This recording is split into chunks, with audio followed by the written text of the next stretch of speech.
ठीक हो गया, चलो कर दी।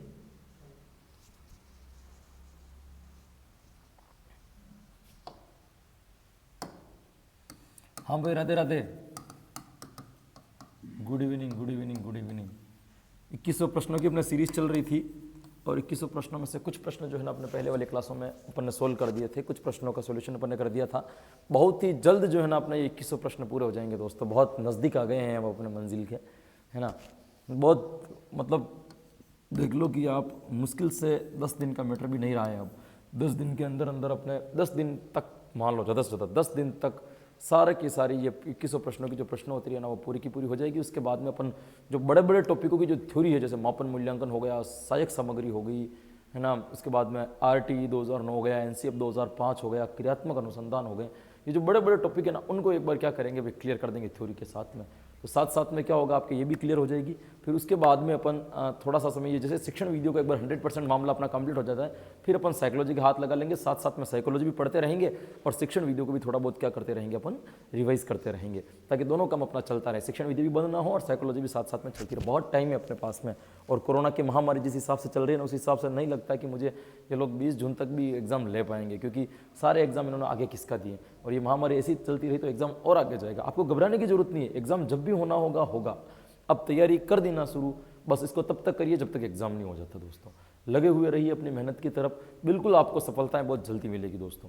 तो अगर आप हार के थक गए ना, जितना एग्जाम आगे जा रहा है आपके लिए बेनिफिट है ना भाई, सिलेक्शन इसी रीट में निकालना है, तो आपको टाइम मिल रहा है और तैयारी करने की, तो अपनी तैयारी को और मजबूत कीजिए और लेवल बढ़ाइए, घबराने की कोई जरूरत नहीं है। बस ये अपने 2100 प्रश्न होने का इंतजार है दोस्तों। तो आइए देखते हैं आज का पहला प्रश्न क्या कहता है। ये रहा आज का पहला प्रश्न। आज का पहला प्रश्न आपको कह रहा है कि विद्यालय पत्रिका प्रकाशन किस प्रकार की पाठ्य सहगामी क्रिया है। पाठ्य सहगामी क्रिया का मतलब होता है जो पाठ के साथ में अधिक क्रिया कराई जाती है। पाठ को विस्तार करने के लिए भी कह सकते हो, या पाठ के ज्ञान को अतिरिक्त समझने के लिए शिक्षण के साथ में जो क्रियाएं कराई जाती है उसको हम क्या कहते हैं, सहगामी, साथ चलने वाली, साथ गमन करने वाली, वो सहगामी क्रियाएं कहलाती हैं। ये कह रहा है विद्यालय पत्रिका प्रकाशन किस प्रकार की पाठ्य सहगामी क्रिया है, शैक्षिक, शारीरिक, साहित्यिक या सामाजिक। कौन सी क्रिया कह रहा है, विद्यालय। अब विद्यालय के अंदर जो पत्रिकाएं निकलती है, विद्यालय के अंदर से जो आप पत्र पत्रिकाएं निकालते हैं वो किस प्रकार की पत्र पत्रिकाएं हो सकती हैं, शैक्षिक, शारीरिक, साहित्यिक या सामाजिक। दोस्तों मैं आपको बता दूं कि विद्यालय पत्रिका का प्रकाशन जो होता है, विद्यालय में जितने भी पत्रिकाओं का जो प्रकाशन होते हुए आते हैं, जितनी भी पत्रिकाएं विद्यालय में प्राप्त होती है ना, वो सारी की सारी कैसी होती हैं, साहित्यिक होती है दोस्तों, साहित्य से जुड़ी हुई होती हैं। तो विद्यालय पत्रिका प्रकाशन किस प्रकार की पाठ्य सहगामी है, साहित्यिक दोस्तों, ना कि शैक्षिक, शारीरिक, साहित्यिक, सामाजिक में से अगर सही पूछा जाए आपसे तो सही उत्तर क्या हो जाएगा आपका, साहित्यिक। इसके बाद देखिए दूसरा प्रश्न अपन देखते हैं। आधुनिक नवीन शिक्षा सर्वाधिक बल देती है, यानी कि वर्तमान की जो मॉडल शिक्षा है, वर्तमान में जो शिक्षा पद्धति चल रही है वो सबसे ज्यादा बल किस पक्ष के ऊपर दे रही है दोस्तों। अब जो वर्तमान में जो शिक्षा पढ़ाई जा रही है वो किसके ऊपर बल दे रही है भाई, प्रविधि शिक्षण पर, व्यावसायिक शिक्षा पर, सिद्धांत शिक्षा पर या धार्मिक शिक्षा पर, सर्वाधिक बल किसके ऊपर दे रही है। तो दोस्तों वर्तमान की जो शिक्षा है दोस्तों, वर्तमान के अंतर्गत जो शिक्षा करवाई जा रही है, मॉडल जो शिक्षा है ना दोस्तों, वो सर्वाधिक जो बल दे रही है ना वो दे रही है व्यावसायिक शिक्षा के ऊपर। बालकों को ऐसी शिक्षा दी जानी चाहिए जिससे बालक व्यवसाय के अंदर प्रवीण हो सके, 2 पैसे की उसके इनकम स्टार्ट हो सके। तो वास्तविकता में जो अभी जितनी भी शिक्षाएं दी जा रही है वो किसके आधार पर दी जा रही है, आपके व्यवसायिक प्रदर्शन के आधार पर। क्योंकि दोस्तों सतत और मूल्यांकन भी इसीलिए, सतत व्यापक मूल्यांकन भी इसीलिए आरंभ किया गया था कि निरंतर मूल्यांकन के दौरान बालकों की विभिन्न प्रकार की क्षमताओं की जानकारी अध्यापक को हो जाए, और क्षमताओं की जानकारी यदि अध्यापक के पास में हो जाएगी तो बालक उस अध्यापक उसके टैलेंट को देखते हुए जिस क्षेत्र में वो बालक रुचि रख रहा होता है, जिस प्रकार का टैलेंट उसमें दिख रहा होगा ना, उस तरफ उस बच्चे को मोड़ देगा, व्यवहारिक शिक्षा देते देते। तो वर्तमान की जितनी भी शिक्षा है ना वो कौन सी है, व्यवसायिक शिक्षा पर आधारित है दोस्तों। सर्वाधिक बल दे रही व्यवसाय के ऊपर। जैसे हम लोग भी लेते ना, साइंस में स्कोप ज़्यादा है तो अपन ने साइंस ले लिया, आर्ट्स में कम है तो अपन आर्ट्स कम ले रहे हैं, ये क्या है, व्यवसाय के आधार पर ही तो विषय को चुन रहे, ना कि रुचि के आधार पर चुन रहे। पहले इंटरेस्ट के, लेकिन विषय जो चुनने चाहिए दोस्तों रुचि के आधार पर। क्योंकि क्या 10वीं के बाद में जो विषय लेते हो ना, जिसे ऑप्शनल सब्जेक्ट कहते हैं, उसको हिंदी में कहते हैं ऐच्छिक विषय। ऐच्छिक विषय का मतलब होता है अपनी इच्छा से लिए गए, अपने रुचि के अनुसार चुने गए सब्जेक्ट कहलाते हैं। तो अब लोग रुचि के अनुसार विषय न लेकर के जितने भी व्यवसाय के आधार पर है कि किस फील्ड में इनकम ज़्यादा है, हमें उस चीज़ को क्या करना चाहिए, पकड़ लेना चाहिए। जैसे आप लोग तैयारी करो ना, इनमें से कितने ही लोग 15 लाख जो रीट में देने वाले ना, इनमें से बहुत कम लोग ऐसे होंगे जो वास्तविकता में जीवन में टीचर बनना चाहते थे और उन्होंने बीएड की। बाकी बहुत सारे लोग ने व्यावसायिक शिक्षा के लिए ही इसको बीएड की कि भाई बीएड कर लेते हैं या एसटीसी कर लेते हैं तो जल्दी जल्दी अपने क्या लग जाएगी, नौकरी लग जाएगी और लाइफ क्या हो जाएगी, सेट हो जाएगी। तो लाइफ को सिक्योर करने के लिए ही बहुत सारे लोग इसमें एग्जाम दे रहे हैं। तो व्यावसायिक शिक्षा पर आधुनिक नवीन शिक्षा सर्वाधिक बल देती है। तो आधुनिक नवीन शिक्षा सर्वाधिक बल देती है दोस्तों व्यावसायिक शिक्षा पर। आवाज में थोड़ा सा दिक्कत हो सकती है दोस्तों, है ना, क्योंकि मैंने आपको पता है कि मेरा स्वास्थ्य जो है अभी ठीक नहीं चल रहा है, अभी तक उतना अच्छा नहीं हो पाया है, तो मेरा फ्लो भी नहीं बन पा रहा है, मेरे अंदर इतना जोश भी नहीं आ पा रहा है। तो आप अपने आप को जोश में रखें। बाकी आपको पता है मैं कभी भी ऐसे मरे नहीं पढ़ाता हूँ, फुल एनर्जी के साथ में आपको पढ़ाता हूँ, लेकिन आज थोड़ा सा है ना आपको देखना पड़ेगा, थोड़ी सी पाठ्यक्रम होना चाहिए। ये कह रहा है कि पाठ्यक्रम कैसा होना चाहिए, पाठ्यक्रम होना चाहिए, पाठ्यक्रम कैसा होना चाहिए भाई, अध्याय प्रधान, इतिहास प्रधान, ये प्रधान नहीं भाई, प्रधान है ना, इतिहास प्रधान, विधि प्रधान,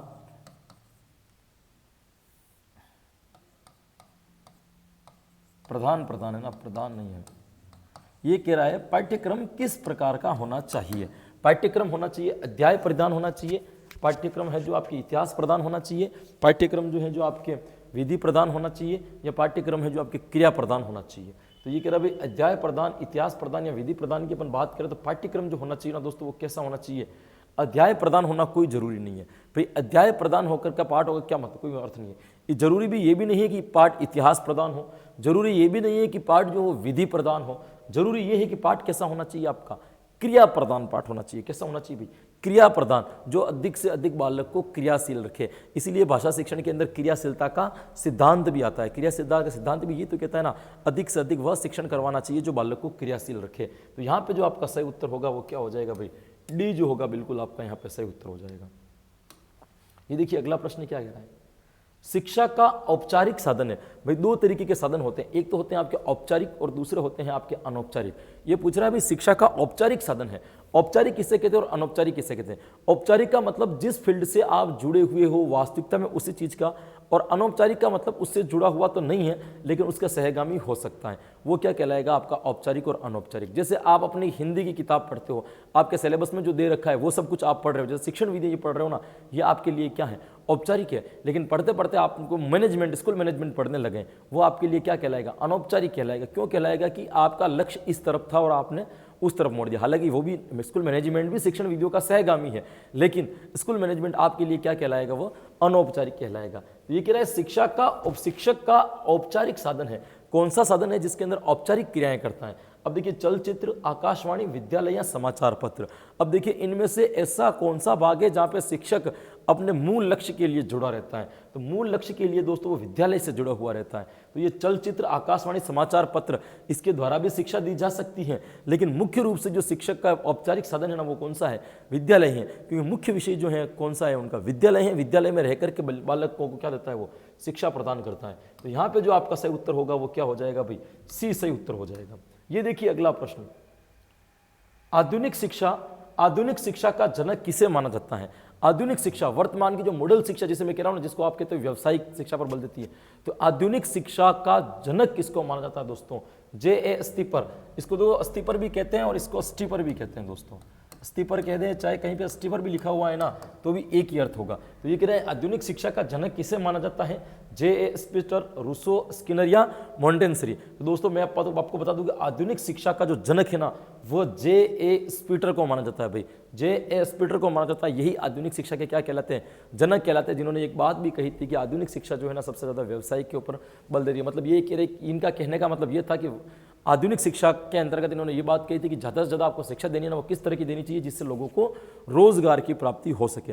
मानसिक विकास तो हो लेकिन साथ साथ में क्या प्राप्त होना चाहिए, उसको रोजगार भी प्राप्त होना चाहिए। ये किसने कहा था, जे.ए. स्पीटर के द्वारा। तो आधुनिक शिक्षा का जनक किसे माना जाता है, जे.ए. स्पीटर को माना जाता है। ए इसका क्या हो जाएगा आपके बिल्कुल सही आंसर हो जाएगा।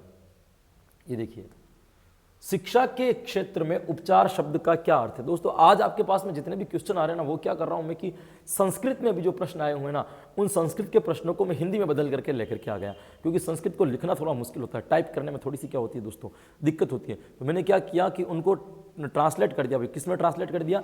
हिंदी के अंदर ट्रांसलेट कर दिया, और हिंदी में ट्रांसलेट करके आपके सामने लेकर के आ गया। ये कह रहा भाई शिक्षा के क्षेत्र में उपचार शब्द का अर्थ है, शिक्षा क्षेत्र उपचार शब्द से को अर्थ, इस टाइप का प्रश्न था जिसको मैंने चेंज कर दिया। तो शिक्षा के क्षेत्र में उपचार शब्द का क्या अर्थ है? तो मैंने आपको पहले ही बता रखा है कि उपचार शब्द जो है दोस्तों, ये उपचार शब्द ना संस्कृत के औषधि शास्त्र से लिया गया है। कहाँ से लिया गया है? संस्कृत के औषधि शास्त्र से लिया गया है। और औषधि शास्त्र में इसका अर्थ क्या होता है? सभी प्रकार के दोषों को दूर करना, सभी प्रकार के सर्वविध दोषाणाम निराकरणम। ये क्या है? इसका अर्थ है कि सर्वविध दोषाणाम निराकरणम। तो ये कहलाएंगे आपके। हाँ, मैं संस्कृत भी बहुत अच्छी पढ़ा सकता हूँ दोस्तों, ऐसी बात नहीं है ना। मैंने संस्कृत में ही मेरा जितना भी फील्ड रहा है, मैंने जितनी भी एजुकेशन की है ना, वो संस्कृत से की है। मैंने यजुर्वेद के अंदर शास्त्री कर रखी है, व्याकरण शास्त्र के अंदर आचार्य कर रखा है, उसके बाद में साहित्य शास्त्र के अंदर भी आचार्य कर रखा है, जिसको अपन एमए कहते हैं। और थर्ड एमए जो है ना अभी मेरी चल रही है। तो संस्कृत में बहुत अच्छी पढ़ा सकता हूँ, लेकिन एक कमी रह गई, उसकी वजह से मैं संस्कृत को हाथ नहीं लगा रहा हूँ। वो है दोस्तों की मात्राओं की मिस्टेक, है ना। मात्राओं की मिस्टेक मेरी बहुत भारी है, इसकी वजह से मैं संस्कृत को छूता नहीं हूँ, क्योंकि ये एक भाषा शिक्षक के लिए ये बहुत महत्वपूर्ण है कि वह शुद्ध लिखें, और मुझे पता है कि मैं शुद्ध नहीं लिख पाता ना, इसलिए हाथ भी नहीं लगाता। तो शिक्षा क्षेत्र उपचार शब्द से को अर्थ, तो शिक्षा क्षेत्र का जो उपचार शब्द है ना, वो संस्कृत भाषा से लिया गया है, संस्कृत भाषा के औषधि शास्त्र से पुस्तक से लिया गया है। और औषधि शास्त्र में उसका मतलब होता है सर्वविध दोषाणाम निराकरणम, सभी प्रकार के दोषों का निराकरण करना। तो ये कह रहा है शिक्षा क्षेत्र में उपचार शब्द का क्या अर्थ होगा? अधिगम, अवबोध, दोष का निराकरण या संप्रेषण। जाहिर सी बात है क्या होगा आपका? दोष निराकरण। देखिए प्रश्न जो आएंगे ना, बस संस्कृत में, संस्कृत भाषा में आएंगे, इससे ज्यादा और कोई फर्क नहीं पड़ेगा। इसीलिए मैं आपको भाषा शिक्षण के प्रश्न सर्वाधिक अधिक करवा रहा हूं, क्योंकि भाषा शिक्षण 30 नंबर का है, 15 नंबर संस्कृत है, 15 नंबर हिंदी है। बस जो संस्कृत में आएंगे वो संस्कृत में लिखे हुए होंगे, बाकी ज्यादा इनमें मैटर में। और संस्कृत की शिक्षण विधियों के प्रश्न हिंदी की शिक्षण विधियों से ईजी आते हैं दोस्तों। मैं आपको और बता दूं, संस्कृत की शिक्षण विधियों के प्रश्न इतने टफ नहीं आते जितने हिंदी की शिक्षण विधियों के टफ आते हैं, क्योंकि उनको पता है बालकों को संस्कृत समझने में दिक्कत होती है, इसलिए प्रश्न कैसे देते हैं? बिल्कुल सरल सरल देते हैं। ये प्रश्न भी आया हुआ है। देखिए अगला प्रश्न क्या कह रहा है? आवाज के साथ में थोड़ा सा कॉम्प्रोमाइज करना डियर आज, है ना, क्योंकि आवाज जो है ना थोड़ी मेरी। शिक्षक दिवस का आयोजन किया जाता है। शिक्षक दिवस, विद्यालय के अंदर जो टीचर्स डे मनाया जाता है, वो शिक्षक दिवस क्यों मनाया जाता है? उसके मनाने के पीछे क्या कारण है? शिक्षक दिवस क्यों मनाया जाता है? परंपरा का निर्वहन के लिए, राधा कृष्ण महोदय की स्तुति के लिए, बालकों को शिक्षक बनने के लिए तत्पर करने हेतु या अध्यापक के महत्व को बताने के लिए। बट शिक्षक दिवस जो मनाया जा रहा है, वह शिक्षक दिवस क्यों मनाया जा रहा है? शिक्षक दिवस मनाने के पीछे क्या कारण दोस्तों? ये कह रहा है परंपरा का निर्वहन करने के लिए।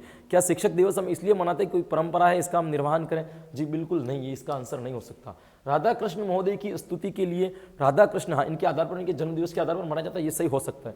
ये कह रहे हैं बालकों को शिक्षक बनने के लिए तत्पर करने हेतु, ये भी नहीं दोस्तों। अध्यापक के महत्व को बताने के लिए, बिल्कुल। देखो राधा कृष्ण महोदय के इनके जन्म दिवस के उपलक्ष्य में या इनकी स्मृति के उपलक्ष्य में भले ही ये दिन मनाया जा रहा होगा, लेकिन शिक्षक दिवस मनाने के पीछे एक ही उद्देश्य है कि बालक एक टीचर के महत्व को जान सके, कि एक टीचर क्या क्या अपने जीवन में करता है, कि एक टीचर की क्या वैल्यू होती है, वो एक शिक्षक के महत्व को समझ सके दोस्तों। तो ये कह रहा है अध्यापक के महत्व को बताने के लिए, बिल्कुल अध्यापक के महत्व को बताने के लिए ही शिक्षक दिवस मनाया जाता है। यहाँ पर जो सही उत्तर होगा वो क्या हो जाएगा आपका? बिल्कुल डी हो जाएगा। लेकिन आजकल निजी विद्यालय में देखा होगा अक्सर शिक्षक दिवस के ऊपर कार्यक्रम करवाते हैं कि ना आपके विद्यालय में कौन सा अध्यापक किस तरीके से पढ़ाता है, उसकी क्या करनी है आपको? एक्टिंग करके दिखानी है कि वो कैसे पढ़ाता है ना। ये एंटरटेनमेंट के लिए हो गया दोस्तों, ये मतलब मूर्खों वाली बात होगी ना। एक अध्यापक कैसे बनाता पढ़ाता है उसका आपको क्या करना है? अनुकरण। अध्यापक बच्चे भी उसका अनुकरण करके लाते हैं और उसकी क्या करते हैं? एक्टिंग करते हो सारे लोग उसको चीज़ को। लेकिन ध्यान रखना दोस्तों, ये बहुत माइनस पॉइंट है। पहले पुराना जमाने में कहा गया था, एक लाइन चलती थी कि गुरु कहे सो कर, गुरु करे जो ना कर, है ना।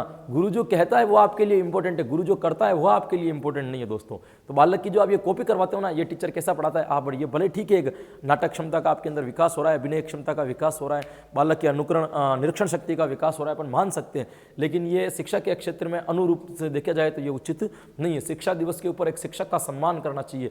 लोग जैसे सरकारी स्कूलों में होता है, अध्यापक के लिए बच्चे नारियल वगैरह लेकर के जाते हैं, गुलाल वगैरह लेकर के जाते हैं, उनके पांव छूते हैं, उनको मालाएं पहनाते हैं, या उनके संदर्भ में दो चार बातें कहते हैं। ये क्या है? शिक्षक दिवस की वास्तविक वैल्यू है। तो एक टीचर का महत्व बताना आपकी मिली, टीचर का इंसल्ट करवाना इस शिक्षा दिवस का वैल्यू नहीं। तो आप भी टीचर बन जाओ तो हर एक कार्यक्रम करवाने का एक लहजा होता है, किस तरीके से आपको कार्यक्रम करवाना है विद्यालय में, इसकी रूपरेखा आपको पहले बनानी होगी। तो ये कह रहा है शिक्षक दिवस का आयोजन किया जाता है। शिक्षक दिवस का आयोजन इसलिए किया जाता है कि अध्यापक को महत्व को बताने के लिए। जैसे अपन आज की बात करें तो आज के लिए भी है ना 2 त्योहार है भाई बड़े बड़े। आज भी क्या, जैसे हिंदू संस्कृति के अंदर माना जाए तो हिंदुस्तान के अंदर प्रतिदिन क्या होता है, कोई न कोई त्योहार होता है। आज भी क्या है भाई, 2 त्योहार है। एक तो बाबा साहब भीमराव अम्बेडकर की जयंती है, उसकी भी आपको बहुत बहुत शुभकामना। महापुरुष, उन्होंने अपने देश के लिए, हिंदुस्तान के लिए बहुत कुछ किया है ना। संविधान का एक निर्माण किया जिसकी वजह से आज हमारी राज्य व्यवस्था बहुत उचित ढंग से और सही ढंग से चलती है। खैर अपने अपने विचार है, जो जिस विचार से समझे, लेकिन एक वो महापुरुष के रूप में थे जिन्होंने देश के लिए बहुत कुछ किया है। उनकी भी आपको बहुत बहुत शुभकामनाएं। उसके साथ में आज रमजान का पहला रोज़ा भी स्टार्ट हो रहा है दोस्तों। तो आज रमजान का पहला रोज़ा है और बहुत सारे मुस्लिम वर्ग के भाई भी हमारे साथ में जुड़े हुए होंगे, तो उनको भी आज के इस पूरे महीने की बहुत बहुत शुभकामनाएं, क्योंकि यह महीना उनके लिए बहुत महत्वपूर्ण माना जाता है। इस महीने में वो सबसे ज़्यादा दान पुण्य वगैरह या अपने आप को स्वस्थ रखते हैं या सारी चीज़ें करते हैं, तो उनके लिए बहुत बड़ा महीना है पूरे वर्ष का। इस महीने की, इसके लिए मैं आपको भी बहुत बहुत शुभकामना देता हूँ कि ये महीना आराम से निकले। आप रोज़ा जो करो बिल्कुल अल्लाह आपको बिल्कुल स्वस्थ रखें ना। तो दोनों त्यौहार की आपको बहुत बहुत शुभकामनाएं। प्रतिदिन कोई न कोई त्यौहार आते रहते हैं। जैसे कल भी अपना नव संवत्सर गया था, आने वाले समय में और नए नए त्यौहार आएंगे। जैसे नवरात्रि चल रही है तो नए दिन भी क्या है, त्यौहार चल रहे थे। ऐसे कार्यक्रमों का आप आयोजन विद्यालय में कर सकते हो दोस्तों। संस्कृत शिक्षण में मूल्यांकन का क्या प्रयोजन है? संस्कृत शिक्षण में मूल्यांकन का क्या प्रयोजन है? ये कह रहा है संस्कृत शिक्षण से मूल्यांकन किम प्रयोजनम। तो सामान्य शिक्षण, प्रशिक्षण, विश्लेषणात्मक शिक्षण या उपचारात्मक शिक्षण। संस्कृत शिक्षण का क्या है? सामान्य शिक्षण, प्रशिक्षण या विश्लेषणात्मक शिक्षण या उपचारात्मक शिक्षण। संस्कृत शिक्षण में मूल्यांकन का क्या प्रयोजन है, मूल्यांकन क्यों लिया जाता है, आपको यह बताना है दोस्तों। सामान्य शिक्षण के लिए, प्रशिक्षण शिक्षण के लिए, विश्लेषणात्मक शिक्षण या उपचारात्मक शिक्षण। तो मैंने पहले ही बताया था कि मूल्यांकन का मुख्य लेने का मतलब यही है कि बालकों की समस्याओं का समाधान करना। मूल्यांकन के द्वारा बालकों की समस्याओं का पता लगाया जाता है और पता लगने के बाद उस समस्याओं का निराकरण किया जाता है। तो प्रत्येक विषय में, संस्कृत शिक्षण में नहीं, किसी भी विषय में यदि मूल्यांकन का प्रयोजन पूछे, उसका मूल्यांकन एक ही होगा, उपचारात्मक शिक्षण। हाँ, यदि इसमें निदानात्मक प्रशिक्षण दिया होता तो अपन निदानात्मक परीक्षण को सही करते हैं, लेकिन निदानात्मक परीक्षण नहीं दे रखा है तो अपन क्या कर देंगे, उपचारात्मक शिक्षण को सही कर देंगे। बिल्कुल यहाँ पे जो आपका सही उत्तर होगा दोस्तों क्या हो जाएगा, डी जो होगा बिल्कुल सही उत्तर हो जाएगा। साक्षात्कार में किस प्रकार की परीक्षा का आयोजन होता है? इंटरव्यू जो लिया जाता है, इंटरव्यू किसे कहते हैं? साक्षात्कार का मतलब होता है किसी विशेष विषय पर, विशेष परिस्थिति में, विशेष जगह पर, विशेष लोगों द्वारा की गई विशेष बातचीत को हम क्या कहेंगे, साक्षात्कार कहेंगे। इसमें जो होता है सब कुछ क्या होता है, खास होता है, सब कुछ एक विशेष होता है। तो ये कह रहा है साक्षात्कार में किस प्रकार की परीक्षा का आयोजन होता है? वस्तुनिष्ठ परीक्षा, मौखिक परीक्षा, निबंध परीक्षा या अपन कह सकते हैं निदानात्मक परीक्षा। तो ये किसके लिए बात कर रहा है दोस्तों? साक्षात्कार जो होता है, इंटरव्यू जो होता है, उसमें सर्वाधिक बोल करके लिया जाता है, एक दूसरे के बीच में वार्तालाप होती है। तो ये कह रहा है साक्षात्कार किस प्रकार की परीक्षा का आयोजन करता है? वस्तुनिष्ठ, मौखिक, निबंध परीक्षा। या दोस्तों साक्षात्कार मौखिक रूप से बोल करके लेता है। साक्षात्कार कैसा होता है? आपका भी जब इंटरव्यू होगा प्राइवेट स्कूल में या पढ़ाने के लिए आप कभी भी गए होंगे तो आपने इंटरव्यू दिए होंगे। इंटरव्यू कैसे होते हैं? मौखिक रूप में होते हैं, ना कि लिखित रूप में। तो मौखिक परीक्षा के अंतर्गत आएगा दोस्तों। यहाँ पे जो आपका सही उत्तर निकलेगा वो क्या निकल जाएगा, बिल्कुल बी जो आपका बिल्कुल सही उत्तर निकल जाएगा। पाठ्यपुस्तक का स्थान शिक्षण में महत्वपूर्ण है। शिक्षण के अंदर जो पाठ्यपुस्तक पढ़ाई जाती है उस पाठ्यपुस्तक का स्थान शिक्षण में बहुत ही महत्वपूर्ण है। ये शिक्षण का स्थान महत्वपूर्ण क्यों है ये पूछ रहा है भाई। बालक की ज्ञान सीमा का विस्तार होता है, व्यवहारिक ज्ञान का संपादन होता है, स्व अध्याय की प्रवृत्ति का विकास होता है, सभी उद्देश्यों का समावेश होता है। ये पूछ रहा भाई पाठ्यपुस्तक का स्थान शिक्षण में महत्वपूर्ण है। दोस्तों एक चीज आपको सोचना है, मुझे और भी देनी थी। आपको पता है जिस दिन ये मैंने आपको कहा था कि YouTube के इतिहास में ये पहली बार होगा कि किसी ने 2100 प्रश्नों का कमेंटमेंट किया और 2100 प्रश्न रेगुलर क्लास के साथ में आपको पूरे के पूरे करवा दिए एक सब्जेक्ट के रूप में। लेकिन ये देखने के बाद में बहुत सारे, क्योंकि चैनल तो जाता है दोस्तों, लिंक तो जाता है, तो अपना चैनल क्या हुआ कि अपना है ना, हमारा चैनल में क्या हो गया, बहुत टाइम कम है, अच्छा सा इंप्रूवमेंट कर लिया। मतलब ऐसा महीना भर भी नहीं हुआ और बहुत सारे लोगों को जोड़ना हो गया, अच्छे खासे लोगों को पढ़ना भी हो गया, कंटेंट भी मिल गया। तो लोगों को ऐसा लगा है कि ये सब कुछ चल रहा है ना 2100 प्रश्नों की वजह से चल रहा है। तो बहुत सारे लोगों ने अपने अपने चैनल पर 2100 प्रश्नों की सीरीज निकालना स्टार्ट कर दिया है, अलग अलग सब्जेक्ट की। चलो जो कुछ भी हुआ है, भले उन्होंने अनुकरण किया है, जो कुछ भी किया है, लेकिन बच्चों का क्या हो रहा है, इससे फायदा हो रहा है। मैं उनका समर्थन करता हूं, उन्होंने बहुत अच्छा किया है ना। वो टाइम टू टाइम 2100 प्रश्न करवा देंगे तो अच्छी बात है। हिंदी के भी मिल जाए आपको, सामाजिक के भी मिल जाए, पर्यावरण के भी मिल जाए, गणित के भी मिल जाएंगे। सब लोग यदि 2100 प्रश्न करवा देंगे तो अपनी तैयारी क्या हो जाएगी, मजबूत हो जाएगी। तो वो लोग भी कर रहे हैं ना, बहुत अच्छा काम कर रहे हैं दोस्तों। ये बेनिफिट और हुआ है आप लोगों को। सर्च करना कौन कौन से करवा रहे हैं मुझे नहीं पता, लेकिन बहुत सारे लोग, मैं कल देख रहा था तो बहुत सारे लोगों ने ऐसा थंबनेल डाल रखा, बहुत जल्द 2100 प्रश्नों की सीरीज, बहुत जल्द 2100, और उन्होंने भी संख्या 2100 ही रखी, 2000 2500 नहीं रखी। पाठ्य पुस्तक का स्थान शिक्षण में क्यों महत्वपूर्ण? पढ़ाई जाने वाली पाठ्य पुस्तक का शिक्षण में स्थान महत्वपूर्ण क्यों है दोस्तों? बालक की ज्ञान सीमा का विस्तार होता है, व्यवहारिक ज्ञान का संपादन होता है, स्वाध्याय की प्रवृत्ति का विकास होता है, सभी उद्देश्यों का समावेश होता है। तो दोस्तों बालकों की ज्ञान सीमा का विस्तार नहीं होता है, क्योंकि ज्ञान सीमा का विस्तार कब होता है? जब वो पाठ्य पुस्तक से बाहर निकल करके कुछ अध्ययन करता है। पाठ्य पुस्तक में उसका ज्ञान संकुचित रहता है। व्यवहारिक ज्ञान का संपादन होता है, पाठ्य पुस्तक से व्यवहारिक ज्ञान का संपादन नहीं होता है। पाठ्य पुस्तक को जब व्यवहारिक ज्ञान से जोड़ा जाए तब व्यवहारिक ज्ञान का क्या होता है? संपादन होता है। स्वाध्याय की प्रवृत्ति विकसित होती है, ये थोड़ा बहुत सही हो सकता है, लेकिन ये कह रहे हैं सभी उद्देश्यों का समावेश होता है। तो स्वाध्याय करना भी एक प्रकार का क्या हो गया? उद्देश्य हो गया। सभी उद्देश्यों को समाहित का मतलब तो सारे उद्देश्य इसके अंतर्गत आ गए ना, तो बिल्कुल ये सही है। ये सारी बातें इसके अंदर समाहित हो रही है। तो फिर अपन जो सही करेंगे किसको कर देंगे? इस डी को सही कर देंगे दोस्तों। डी जो होगा यहाँ आपके क्या हो जाएगा? बिल्कुल सही उत्तर हो जाएगा। ये देखिए आपका अगला प्रश्न, निम्नलिखित में से कौन सा वर्तमान पर्यावरण अध्ययन पाठ्यक्रम की 6 मुख्य थीमों में से एक है? देखो पाठ्यक्रम की मुख्य रूप से 6 थीमें दी गई है दोस्तों। क्या क्या दी गई है पहले ये देख लो। एक तो दी गई दोस्तों आवास, एक दी गई हम चीज़ें कैसे बनाएं, एक दिया गया है आपका भोजन, एक दिया गया है आपका पानी, एक दिया गया है आपका वायु, 1 2 3 4 5 और एक दिया गया है आपका प्रकृति। तो दोस्तों ये क्या दी गई है? आपकी 6 थीमें दी गई है। तो ये पूछ रहा है कि इन 6 थीमों में से कौन सी नहीं है? मुख्य पर्यावरण की जो 6 थीमें दे रखी है उन 6 थीमों में से ये कौन सी नहीं है?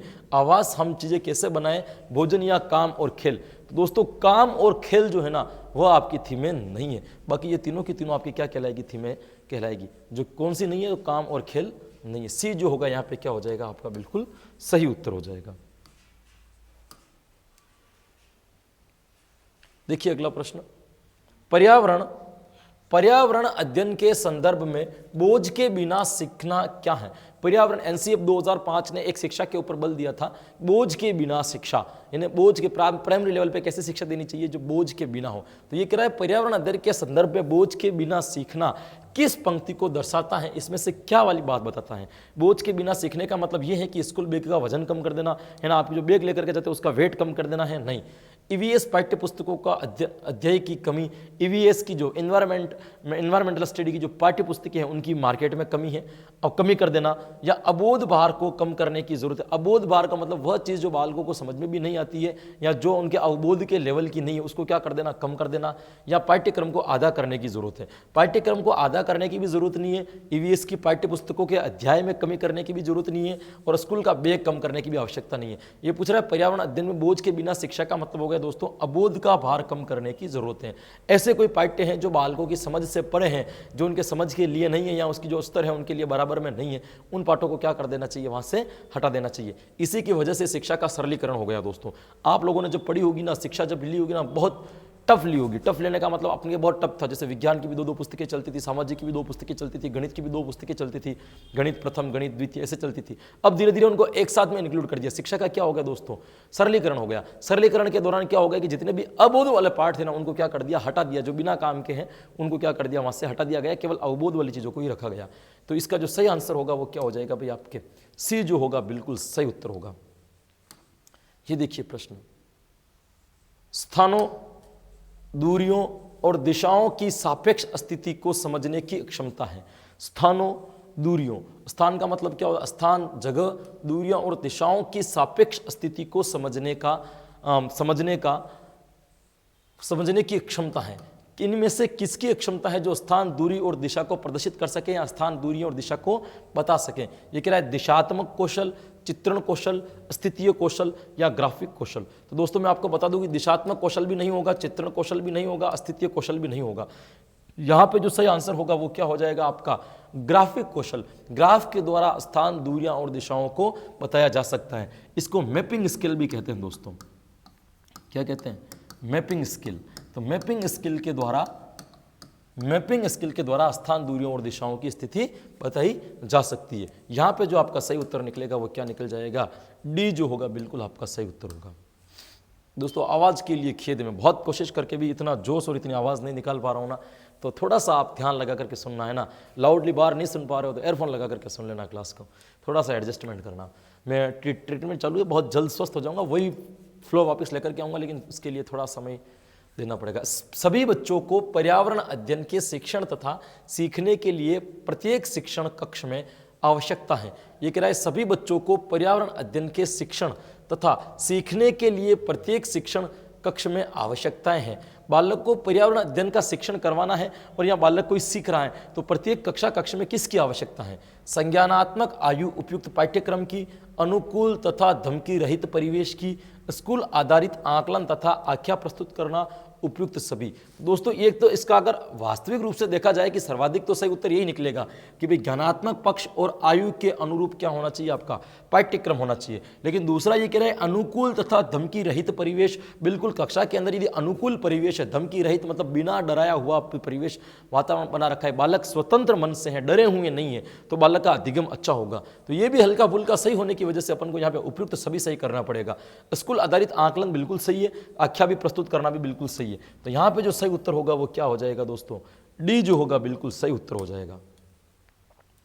आज दिन तक की क्लासों का अपना रिकॉर्ड रहा है मेरा ना, मैंने कभी भी एक भी बच्चे का कमेंट पढ़ करके ये आंसर नहीं दिया कि ये बच्चा क्या कह रहा है, और 2100 प्रश्नों तक रिकॉर्ड रहेगा अपना ना। किसी भी बच्चे का कमेंट नहीं पढ़ा जाएगा, नहीं देखा जाएगा, मतलब क्योंकि समय दोस्तों जो है ना बहुत कम है। दूसरे अध्यापकों के पास में होगा, बहुत सारा समय होगा, उनका अपना कमेंटमेंट नहीं होता है, वो वैल्यू नहीं चाहते। मैं तो ये चाहता हूँ कि बच्चों के ज़्यादा से ज़्यादा सिलेक्शन हो जाए, ज़्यादा से ज़्यादा आपके पास में क्या मिले, कंटेंट आपको उपलब्ध हो जाए। ये मेरी हॉबी है, ये मेरी रुचि है, पढ़ाना मेरा इंटरेस्ट है, इसलिए मैं आपको पढ़ा रहा हूँ। क्योंकि उनके पास में रोजगार के केवल वही अवसर है, हमारे पास में रोजगार के अनेक कई कारण है। मैंने कहा ना, मैं आपको पोइट्री, कॉमेडी शो वगैरह भी करता हूँ, कवि सम्मेलन करता हूँ, एंकरिंग वगैरह करता हूँ, motivational seminar, personal development seminar, consulting, counselling, मेरी खुद की शॉप भी है वगैरह। तो बहुत सारे अपन के इनकम की जरूरत है, स्रोत है अपने पास में। तो शिक्षा मेरा इनकम का स्रोत नहीं है दोस्तों, शिक्षा क्या है? सेवा का स्रोत है मेरा, कि ये मेरा इंटरेस्ट है, मुझे अच्छा लगता है, इसलिए मैं बच्चों को क्या कर रहा हूँ, पढ़ा रहा हूँ। मेरा यही टारगेट है कि ज़्यादा से ज़्यादा बच्चे इससे जुड़े और ज़्यादा से ज़्यादा इस बच्चों को क्या मिले, केवल और केवल इसका फायदा मिले। इसलिए मैं ना कमेंट वमेंट में ज़्यादा ध्यान नहीं, मेरे पास में मैटर बहुत है देने के लिए। वो तो कमेंट वमेंट वो लोग पढ़ते हैं जिनके पास में देने का मैटर कम होता है, मेरे पास में बहुत मैटर है। ये रीट अगर 6 महीने भी आगे खिसक जाए ना, फिर भी मैं शिक्षण वीडियो का मैटर आपको देता रहूँगा, कमी नहीं आएगी, बहुत मैटर है। इसलिए मैं कमेंट के ऊपर कम फोकस करता हूँ कि पर्यावरण अध्ययन की कक्षा में अवधारणा को स्पष्ट करने के लिए कविता और कहानी का प्रयोग करना। पर्यावरण आप बच्चों को पढ़ा रहे हो, पर्यावरण पढ़ाते पढ़ाते बालकों की अवधारणा को यदि आपको स्पष्ट करना है, तो अवधारणा को स्पष्ट करने के लिए कविता और कहानी का प्रयोग करना उचित दिशा में बच्चों की ऊर्जा को केंद्रित करता है। क्या बालक की ऊर्जा को वो केंद्रित करता है? यह कह रहा है पाठ को आनंदित और रोचक बनाने में मदद करता है। क्या पाठ को मनोरंजक वातावरण में लेकर के आ जाता है? या स्थानीय विश्व स्तर पर संसार की प्रकृति को खोजने और कल्पना करने की योग्यता का विकास करने में मदद करता है? या बच्चे के में विद्यमान भाषा एवं सांस्कृतिक विविधता को ध्यान में रखता है? दोस्तों कविता और कहानी सुनाने से बच्चों में विद्यमान भाषा एवं सांस्कृतिक विविधता को ध्यान में रखना यह कोई सही आंसर नहीं होगा। पाठ को आनंदित एवं रोचक बनाना भी इसका उद्देश्य नहीं है, उचित दिशा में बच्चों का ऊर्जा केंद्रित करना भी नहीं है। ये कह रहा है कहानी और कविता क्यों सुनी जाती है? इसलिए सुनी जाती है कि स्थानीय एवं विश्व स्तर पर, जहाँ बालक रह रहा है या पूरे विश्व के स्तर पर, संसार की प्रकृति को खोजने और कल्पना करने की योग्यता के विकास में मदद कर सकें। प्रकृति के बारे में, वातावरण को बालक कल्पना के रूप में ढूंढ सके, अपने स्थान और दूसरे के स्थान में तुलना कर सके, इसलिए पर्यावरण में कविता और कहानी को जोड़ा जाता है। तो यहां पे जो आपका सही उत्तर निकलेगा वो क्या निकल जाएगा दोस्तों? सी जो होगा बिल्कुल सही उत्तर निकल जाएगा। ये देखिए आपका अगला प्रश्न, पर्यावरण अध्ययन की कक्षा में सरल प्रयोग और निर्देशन किए जा सकते हैं। किसके द्वारा? सरल प्रयोग का मतलब होता है सबसे सरल प्रयोग वाला निर्देशन पर्यावरण की कक्षा में कौन सा किया जा सकता है ना? ये कह रहा है कक्षा में अनुशासन को सुनिश्चित करने हेतु बच्चों को नियंत्रण कर दो कि बालक ना सुनिश्चित अवस्था में बैठे हुए रहें। बच्चों को स्वयं सीखने के योग्य बनाने और अवलोकन कौशलों को पैदा करने के लिए उच्च कक्षाओं में क्या किया जाता है उसका अनुकरण करने के लिए, बच्चों द्वारा पूछे गए प्रश्न का उत्तर आधारित विचारों पर चर्चा करने में। देखिए सरल प्रयोग और निर्देशन जो दिया इसके लिए नहीं, बच्चे द्वारा पूछे गए प्रश्न उत्तर आधारित विचारों पर चर्चा करने में नहीं, ये तो बिल्कुल नहीं हो सकता, इसको तो काट दो।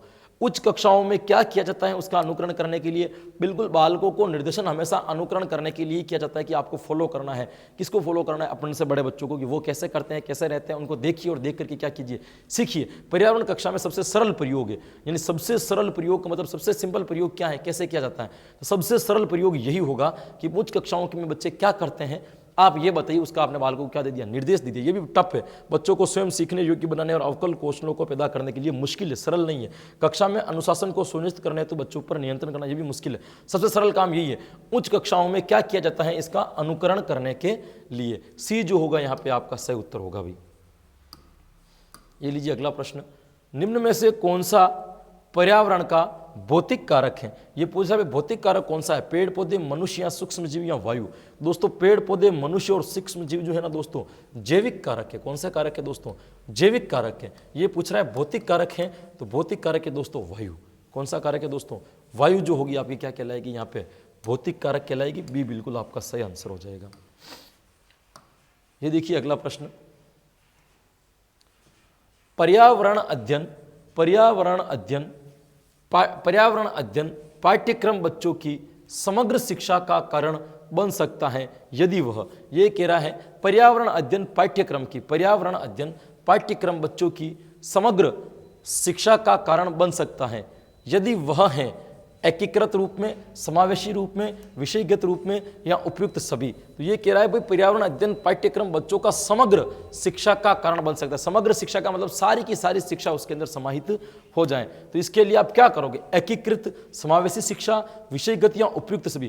दोस्तों विषयगत की बात नहीं होगी, समावेशी शिक्षा भी नहीं होगी।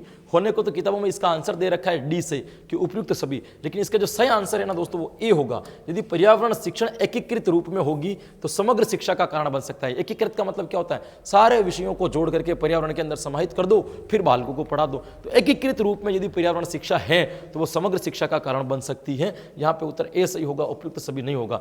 लगभग सारी किताबों में उपयुक्त सभी इसका आंसर दे रखा है। ये देखिए प्रश्न, राष्ट्रीय पाठ्यचर्या एनसीएफ 2005 प्राथमिक स्तर पर पर्यावरण अध्ययन शिक्षण का प्रमुख उद्देश्य होना चाहिए। ये कह रहा है एनसीएफ 2005 के अनुसार प्राइमरी स्तर पर 1 से 5वीं तक के बच्चों के लिए मुख्य उद्देश्य क्या होना चाहिए। ये कौन कह रहा है दोस्तों, तो ये कह रहा है आपके उद्देश्य होना चाहिए। ये किसके अनुसार पूछ रहा है दोस्तों, एनसीएफ 2005 के अनुसार पूछ रहा है। तो स्वतंत्र रूप से प्रयोग करने की कुशलता अर्जित करना, विषय की आधारभूत संकल्पनाओं की आधारभूत समझ का विकास करना, विषय के आधारभूत सिद्धांतों का स्मरण करना, कक्षीय अधिगम को विद्यालय के बाहर से जीवन से जोड़ना। ये पूछ रहा है बच्चों से, बच्चों प्राइमरी लेवल के बच्चों के लिए पूछ रहा है। स्वतंत्र रूप से प्रयोग करने की कुशलता अर्जित करना बिल्कुल नहीं होगा। विषय की आधारभूत संकल्पनाओं को आधारभूत समझ का विकास, पहली क्लास का बच्चा क्या विषय की आधारभूत संकल्पना को समझेगा, नहीं होगा। विषय के आधारभूत सिद्धांतों का स्मरण करना, विषय के आधारभूत का स्मरण करना भी नहीं, सिद्धांतों का स्मरण करना भी नहीं होगा। कक्षीय अधिगम को विद्यालय के बाहर के विद्या वातावरण से जोड़ना, बिल्कुल सही है। प्राइमरी लेवल पे पढ़ाने का बस एकमात्र तरीका, सबसे बढ़िया तरीका यही है कि बालकों का जो विद्यालय या कक्षा का जो वातावरण है उसके बाहर के जीवन के वातावरण से जोड़ दो, बालक अपने आप में क्या करने लग जाएंगे, अच्छे से पढ़ने लग जाएंगे। डी जो होगा दोस्तों यहाँ पे आपका बिल्कुल क्या हो जाएगा, सही आंसर हो जाएगा। ये आपके सही आंसर नहीं होंगे। ये देखिए अगला क्वेश्चन क्या कहता है, पर्यावरण अध्ययन की पाठ्य पुस्तकों में कविताओं और कहानियों को शामिल करने का निम्नलिखित में से कौन सा उद्देश्य नहीं है। भाई पाठ्य पुस्तक में कविताओं और कहानियों को शामिल करने का इनमें से कौन सा उद्देश्य नहीं है पूछा है, मतलब 3 इनमें से उद्देश्य है और 1 नहीं है। देखिए कौन सा है, विद्यार्थियों में कल्पना शक्ति का विकास करना, ये तो 100% है। विषय के प्रति रुचि उत्पन्न करना, नित्य और एक रस विषय वस्तु में बदलाव करना, शिक्षार्थियों को आनंद और मजा उपलब्ध कराना। तो ये कह रहा कौन सा उद्देश्य नहीं है। देखिए पर्यावरण में कविताओं और कहानियों को शामिल करने का निम्नलिखित में से कौन सा उद्देश्य नहीं है। ये तो है विद्यार्थियों में कल्पना शक्ति का विकास करना, तो है भाई कविताओं के द्वारा बालकों में कल्पना शक्ति का विकास किया जा सकता है, ये तो बिल्कुल सही है। विषय के प्रति रुचि उत्पन्न करना, यह भी बिल्कुल सही है। शिक्षार्थियों को आनंद और मजा उपलब्ध कराना या रुचि नित्य एक रस विषय वस्तु में बदलाव करना, ये नहीं है भाई, ऐसा नहीं है। इसलिए नहीं पढ़ा है कविता और कहानी भाई, इसलिए नहीं दी जाती है कि आप रोज एक जैसी चीजें पढ़ रहे हो ना, इसलिए आपको वहां पे क्या दे दी, कविता दे दी कि आपका मन क्या होगा, एक जैसी चीजें नहीं पढ़ करके ये पढ़ोगे तो थोड़ा मूड फ्रेश हो जाएगा, ये नहीं होगा। ये सी वाला नहीं है दोस्तों, बाकी डी वाला तो है। शिक्षार्थियों को आनंद आता है, कविताओं को कहानियां सुनने से आनंद की अनुभूति हो, इसके लिए भी दिया जाता है। लेकिन सी वाला है नित्य और एक रस विषय वस्तु में बदलाव करना। रोज आप एक जैसी के एक रस, मतलब रस का मतलब गद्य के तरीके से पढ़ रहे हो पर्यावरण, तो बीच बीच में कविता दे दी, अब क्या करोगे उसको पद्य की तरीके से पढ़ लो, तो आपके अंदर क्या हो जाएगा, थोड़ा सा चेंजेस हो जाएगा दोस्तों। तो ये जो होगा ना दोस्तों, इसका उद्देश्य नहीं होगा। यहां पे यदि अपन सही बात करें, इसकी अपन अभी सही बात करें दोस्तों, सही बात करें तो सही आंसर क्या हो जाएगा आपका, सी जो होगा बिल्कुल सही आंसर हो जाएगा। आगे अपन देखते हैं नेक्स्ट क्वेश्चंस। अगला क्वेश्चंस क्या कह रहा है, अगला क्वेश्चंस कह रहा है एनसीईआरटी की पाठ्य पुस्तकों में पर्यावरण अध्ययन को उच्च प्राथमिकता और स्थान दिया गया है। एनसीईआरटी की पाठ्य पुस्तक में पर्यावरण अध्ययन को उच्च प्राथमिकता और कौन सा स्थान दिया गया है। अधिक संख्या में अभ्यास प्रश्नों को शामिल करने के लिए विषय के आधारभूत संकल्पनाओं की व्याख्या करने के लिए, चिंतन और विस्मय के विद्यार्थियों को अवसर उपलब्ध कराने के लिए, तकनीकी शब्दावली की सटीक परिभाषाएं उपलब्ध कराने के लिए। तो ये कह रहा है पाठ्य पुस्तक पर्यावरण अध्ययन को उच्च प्राथमिक स्थान क्यों दिया गया है? अधिक संख्या में अभ्यास प्रश्न शामिल करने के लिए? बिल्कुल नहीं, एनसीएफ अधिक संख्या के ऊपर बल नहीं देता है। ये कह रहा है विषय की आधारभूत संकल्पनाओं की व्याख्या करने के लिए नहीं, चिंतन और विस्मय के लिए शिक्षार्थियों को अवसर उपलब्ध कराने के लिए। बालक पर्यावरण की समस्याओं के बारे में सोच सके, पर्यावरण के बारे में चिंतन कर सके, तो बालक में चिंतन शक्ति का विकास करने के लिए पर्यावरण को जोड़ा गया, इसलिए उसका स्थान क्या है? उच्च माना गया है। तो यहाँ पे भी सही आंसर जो निकलेगा वह आपका क्या निकल जाएगा दोस्तों? सी जो होगा बिल्कुल सही उत्तर होगा। इसके बाद में देखिए आपका यह प्रश्न वापस एनसीएफ 2005 की बात कर रहा है कि एनसीएफ 2005 में कक्षा 1 और 2 के लिए पर्यावरण अध्ययन के किसी भी पाठ्य पुस्तक को शामिल नहीं किया गया है। इसके लिए सबसे उपयुक्त कारण है, यानी कि ये कह रहा है कि पर्यावरण अध्ययन के अंतर्गत कक्षा पहली और दूसरी में पर्यावरण अध्ययन के नाम की कोई पुस्तक नहीं चलती, कक्षा 3 से पर्यावरण अध्ययन की पुस्तक चलती है। बिल्कुल सही है। तो ये कह रहा है इनमें से क्या कारण है कि पहली और दूसरी कक्षा के लिए पाठ्य पुस्तक नहीं जोड़ा गया? पाठ्यक्रम का भार कम करने के लिए, पर्यावरण अध्ययन केवल 3 से आगे की कक्षाओं के लिए है, कक्षा 1 और 2 के शिक्षार्थी पढ़ना लिखना नहीं चाहते हैं, संदर्भ युक्त अधिगम परिवेश प्रदान करना। देखिए पाठ्यक्रम का भार कम करने के लिए नहीं, ये तो हो ही नहीं सकता है। पर्यावरण अध्ययन केवल तीसरी कक्षा के आगे की कक्षाओं के लिए नहीं है, क्योंकि पहली कक्षाओं के लिए भी है। मैंने एक प्रश्न करवाया था कि पर्यावरण कौन सी कक्षा से पढ़ाई जानी चाहिए, तो मैंने आपको सही उत्तर करवाया था कि पर्यावरण पहली कक्षा से पढ़ाई जानी चाहिए, प्राथमिक स्तर की पहली कक्षा से पढ़ाई जानी चाहिए। ये भी नहीं हो सकता। कक्षा 1 और 2 के शिक्षार्थी पढ़ना लिखना नहीं जानते, ये भी उपयुक्त कारण नहीं हो सकता दोस्तों। सबसे बढ़िया कारण ये है संदर्भ युक्त अधिगम परिवेश प्रदान करना। बालकों को संदर्भ युक्त, पुस्तक नहीं, पुस्तक के अलावा वातावरण को जोड़ते हुए पर्यावरण का सामान्य ज्ञान कराया जाता है। संदर्भ युक्त अधिगम है ना, चीज में ये क्यों हो रहा है, ये इसलिए हो रहा है, ये क्यों हो रहा है, ये इसलिए हो रहा है। बालकों को केवल मौखिक रूप से बालकों को पर्यावरण से जोड़ने का प्रयास किया जाता है, इसलिए वहां पर पर्यावरण नहीं, क्योंकि 2 साल तक बालकों के बीच में केवल पर्यावरण के लिए इंटरेस्ट पैदा किया जाएगा और फिर किताब ले आएंगे तो बच्चे उसका अधिगम और अच्छे से करेंगे। तो संदर्भ युक्त अधिगम परिवेश प्रदान करना, ये इसका सबसे बड़ा कारण है कि पहली और दूसरी कक्षा के अंदर पर्यावरण की पुस्तक संचालित नहीं की गई है। ये देखिए आपका अगला प्रश्न क्या कह रहा है, निम्नलिखित में से कौन सा एक पर्यावरण शिक्षा का उद्देश्य नहीं है? इनमें से कौन सा एक पर्यावरण शिक्षा का उद्देश्य नहीं है पूछा इसने? पर्यावरण से संबंधित ज्ञान, प्रदूषण की समस्या, सामाजिक चेतना या जनसंख्या नियंत्रण। तो दोस्तों पर्यावरण से संबंधित ज्ञान भी पर्यावरण के अंदर ही अध्ययन किया जाता है। प्रदूषण की समस्या तो पर्यावरण का मुख्य अंग है। सामाजिक चेतना जगाना, सामाजिक लोगों को जागृत किया जाता है कि आपको किस प्रकार के पर्यावरण को सुरक्षित रखना चाहिए, ये बिल्कुल सही है। जनसंख्या नियंत्रण पर्यावरण का भाग नहीं है, सामाजिक सोशियोलॉजी का भाग है, तो सामाजिक विज्ञान का भाग है, ये पर्यावरण का भाग नहीं है। तो इसने नहीं है पूछा है, तो यहाँ जो आपका सही उत्तर होगा क्या हो जाएगा भाई? डी जो होगा बिल्कुल आपका सही आंसर हो जाएगा। पर्यावरण अध्ययन है, ये पूछ रहा है पर्यावरण अध्ययन क्या है? प्राकृतिक और मानव निर्मित पर्यावरण इन दोनों के मध्य होने वाली अंतःक्रियाओं का अध्ययन, केवल जीव जगत पर प्रकृति पढ़ने वाला अध्ययन, केवल वनस्पति जगत पर प्रकृति का पढ़ने वाला अध्ययन, प्राकृतिक महामारियों का अध्ययन। पहले तो इन दोनों केवल वाले को काटो। मैंने पहले कह रहा कि केवल एकमात्र वाले उत्तर बहुत कम चांस पे होते हैं। ये कह रहा है प्राकृतिक महामारियों का अध्ययन, तो क्या केवल पर्यावरण वही है ना जिसमें केवल महामारियों का अध्ययन किया जाए? बिल्कुल नहीं दोस्तों, तीनों ऑप्शन कट गए। चौथा अपने आप में क्या निकल रहा है? सही निकल रहा है। तो देखिए सही क्या कह रहा है, प्राकृतिक और मानव निर्मित पर्यावरण इन दोनों के मध्य में होने वाली अंतःक्रियाओं का अध्ययन।